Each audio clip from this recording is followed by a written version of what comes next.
ভাই সোফাটা কত? আজকে অর্ধেক দাম। কি কোন ভাই? জি ভাই, একেবারে লাক্সারিয়াস, একবারে লাক্সারিয়াস। দেখেন অবস্থাটা, লাক্সারিয়াস সোফা একেবারে নাকি অর্ধেক দাম। ভাই এটা কি রূপা নাকি? এটা স্বর্ণ না রূপা না, এটা এসএস। ওরে ভাই একবার চেহারা দেখা যায়, চেহারা দেখা যাবে। দুই সিট। দুই সিট, এই হলো দুই সিট, এই হলো ওয়ান সিট অনলি। অনলি। কত?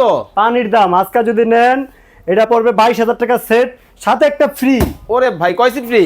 দুই সিট ফ্রি, একটা কিনলে একটা ফ্রি। একটা কিনলে একটা ফ্রি। একটা কিনলে একটা ফ্রি। দেখেন মানে এক সেট সোফা যদি আপনারা হেলাল ভাইয়ের কাছ থেকে কিনেন তাহলে কিন্তু এই একটা সোফা কিন্তু ফ্রিতে কিন্তু পাবেন। একটা সোফা ফ্রি পাবেন। ওরে ভাই আপুদের ক্রাশ, আপুদের crush, pink colour, pink colour নিতে পারবে, নিতে পারবে। ওরে বাপ রে ভাই লাক্সারিয়াস। ভাই বসন্ত দেখি। আরে ভাই বসলে তো উঠতে মন চায় না, চুমুক ধরে ভাই। এত আরাম, এত আরাম, একবারে নরম হবে? নরম তুলতুলো ভাই, দেখেন ওরে না? ভাই দেখেন একবার নরম, তুলতুলো ভাই। তুলতুলে কিন্তু নরম 4 কিন্তু ইঞ্চির হবে। রাবার ফোম ইউজ করা ভাই। আচ্ছা আচ্ছা চমৎকার। এই হচ্ছে এক সিট, এক সিট, এই হলো দুই সিট। দুই সিট। ভাই এটা কি ওয়াশ করা যাবে? এটা ওয়াটার গ্রুপ, পানি ঢাইলে ওয়াশ করতে পারবেন। নষ্ট হবে না? নষ্ট হবে না। আচ্ছা ভাই এটার মধ্যে কয় ইঞ্চি ফোম দিছেন আপনারা? 4 ইঞ্চি 100% রাবার ফোম ভাই। ওরে ভাই দেখেন একেবারে নরম কিন্তু হবে। তুলতুলে দেখেন ভাই, তুলতুলে নরম কিন্তু সোফা কিন্তু চলে আসছে বাংলাদেশের বাজারে। ওরে জি ভাই। এটাও নিতে পারবে? এটাও নিতে পারবে, একটা নিলে এক সেট নিলে একটা ফ্রি। একটা ফ্রি। একটা ফ্রি। কয় দিনের অফার? এটা ভাই ঈদ উপলক্ষে। ঈদ উপলক্ষে? ঈদ উপলক্ষে, এই যে কদিন থাকবে এই কদিনের অফার। ওরে বাপ রে বাপ, এই কি আরেকটা মডেল? এই যে আরেকটা মডেল গোল্ডেন। যার যেটা ভালো লাগবে স্ক্রিনে দেওয়া নম্বরে যোগাযোগ করবে।